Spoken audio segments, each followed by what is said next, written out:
Tita't tito, may mga pagkakataon ba kayong naitatanong sa sarili kung bakit may mga matatanda na kahit lampas 80 o 90 taong gulang na ay mapupula pa rin ang balat, maliksi ang kamay at paa, at matalas pa rin ang paningin, samantalang tayo na nasa 60 pa lamang ay nagsisimula ng makaramdam ng pananakit, pagkahapo, at nagsasama na ng iba't ibang gamot?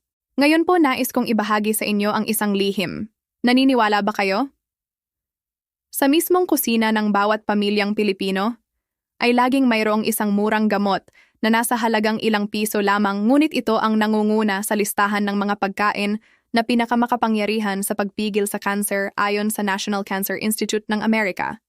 Ito ay ang bawang. Alam kong kapag nabanggit ko ang bawang ay marami sa inyo ang agad na aalis ng kamay. Ay nako, mabaho naman ang bawang. Kapag kumain ka tapos pupunta sa barangay meeting o bibisita sa mga apo, ang amoy ay nakatatagal pa, nakakahiya naman.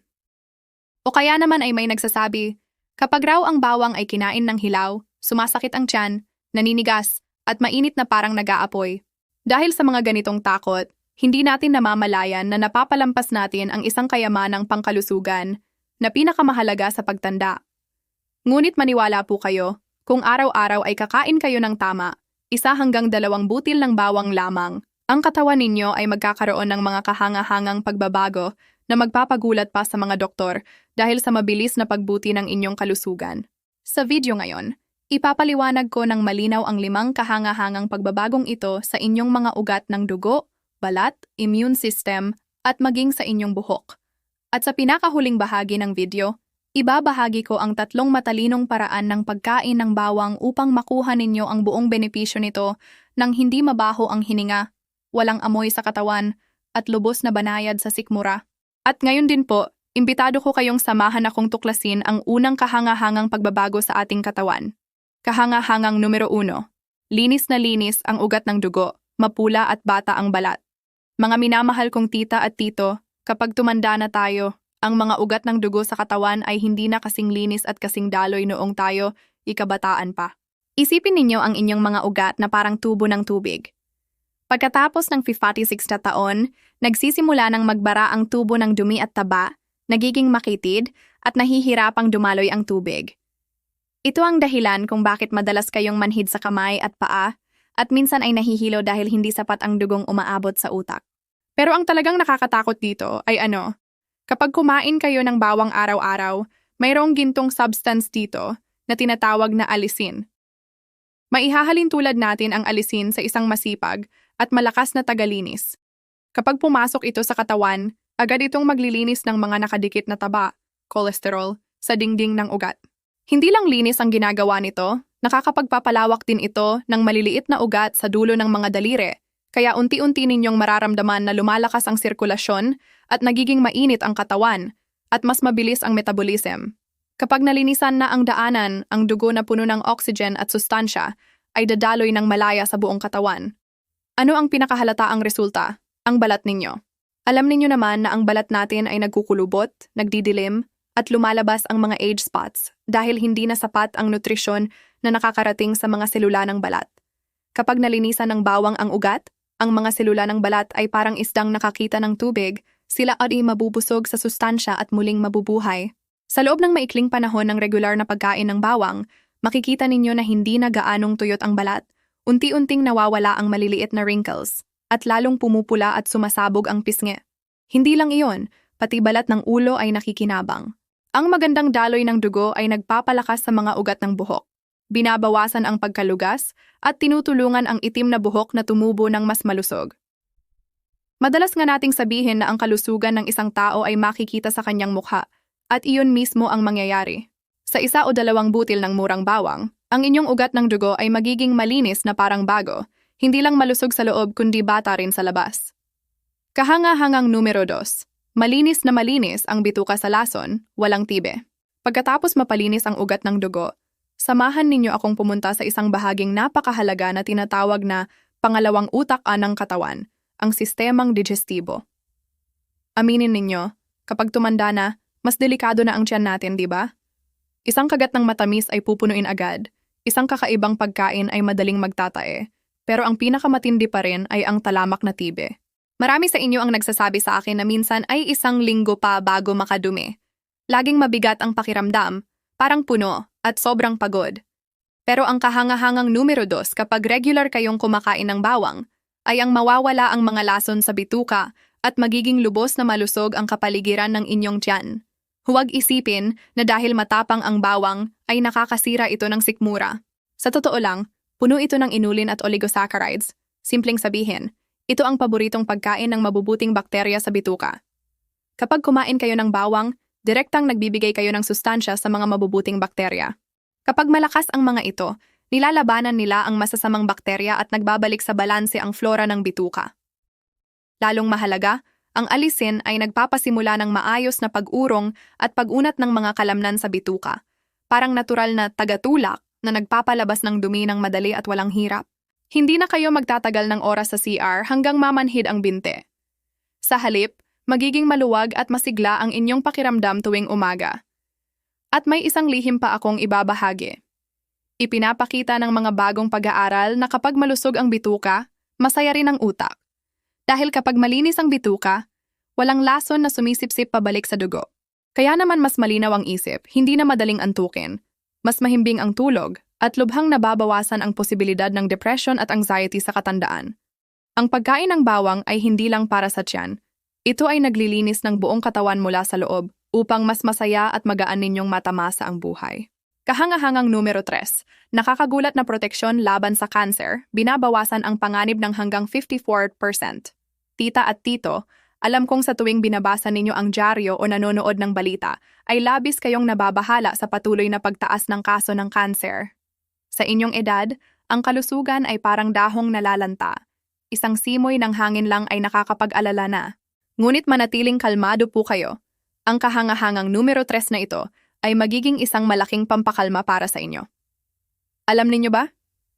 Ang National Cancer Institute ng Estados Unidos ay naglabas ng isang food pyramid na tinatawag na Cancer Prevention Pyramid. Isang listahan ng mga gulay at prutas na pinakamabisang laban sa cancer. At alam ninyo ba kung ano ang nasa pinakatuktok ng pyramid? Oo, ang bawang po natin. Bakit ito napakalakas? Ipapaliwanag ko ng simple.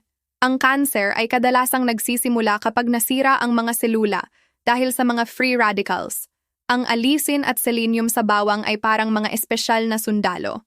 Kapag pumasok sa katawan, hinahanap at pinapanatag nila ang mga free radicals. Pinoprotektahan ang mga selula upang hindi sila mag-mutate. Hindi lang iyon, maraming malalaking pag-aaral sa libu-libong tao ang nagpakita ng mga kahangahangang resulta. Ang mga regular na kumakain ng bawang ay maaaring magbawas ng hanggang 48% sa panganib ng cancer sa tiyan. Para sa cancer sa bituka, colon cancer, na karaniwan sa matatanda, binabawasan nito ang panganib ng 50%. Lalong mahalaga para sa mga tito, ang regular na pagkain ng bawang ay maaaring magbawas ng hanggang 54% sa panganib ng prostate cancer. Ang bawang ay parang isang hindi nakikitang proteksyon. Hindi lamang nito pinipigilan ang simula ng cancer, tinutulungan din nito ang katawan na ayusin ang mga sira na gene. Kung patuloy tayong kakain ng 1 hanggang 2 butil araw-araw, tayo'y nagbubuo ng isang matibay na kuta laban sa masasamang selula bago pa man sila lumaganap.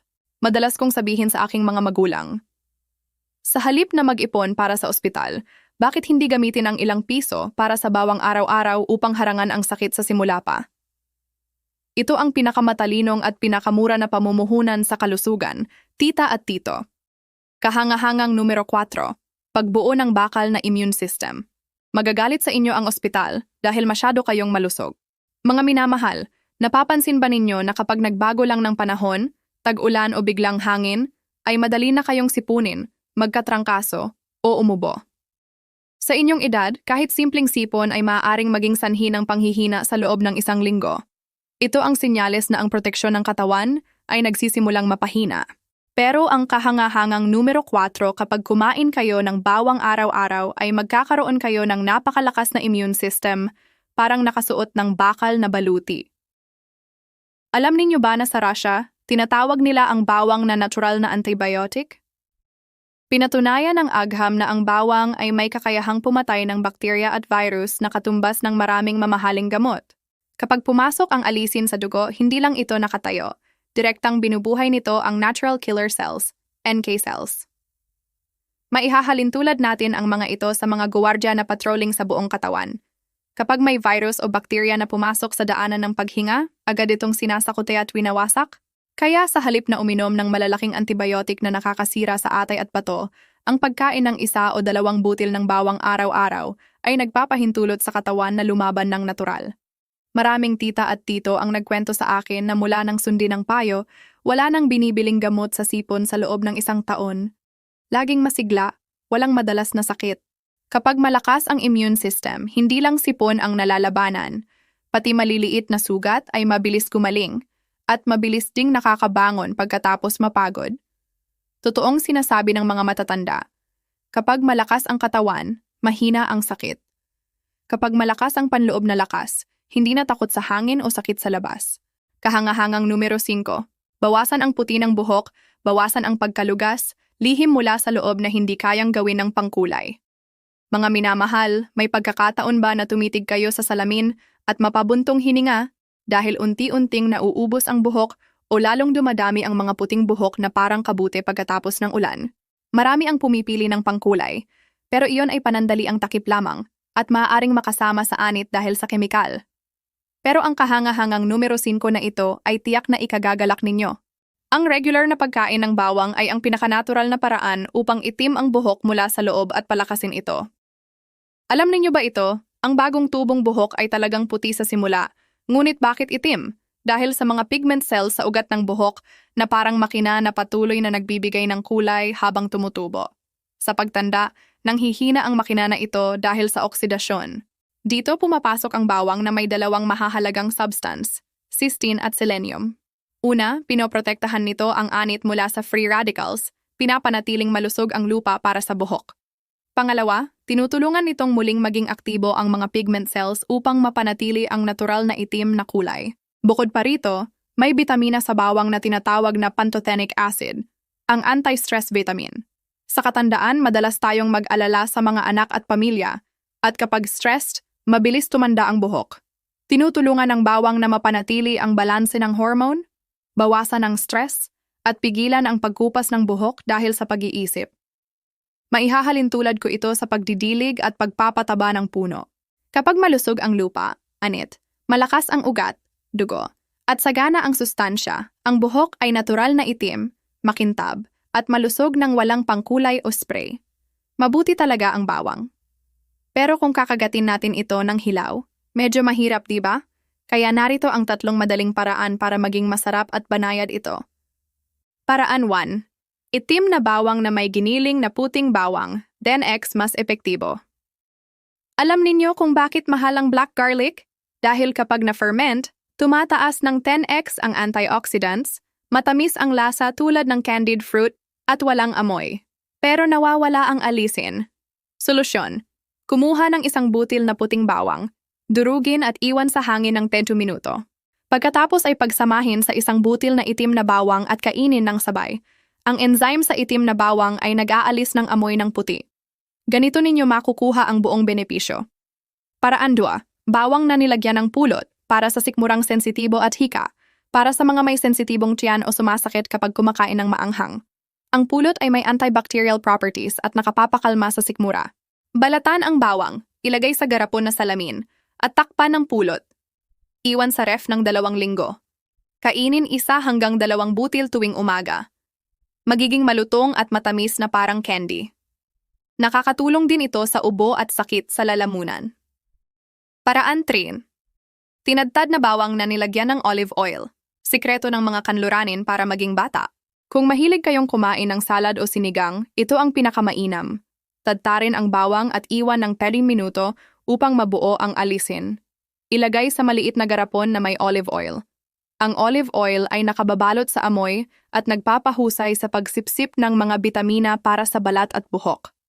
Lagyan ng 1 kutsara sa kanin o gulay, mabango at sobrang sustansya. Bago ko tapusin ang video, may mahalagang paalala. Pumili ng tamang bawang. Iwasan ang malalaking puting bawang mula sa China na madalas pinaputi at binubudburan ng kemikal. Mas mainam ang lokal na bawang.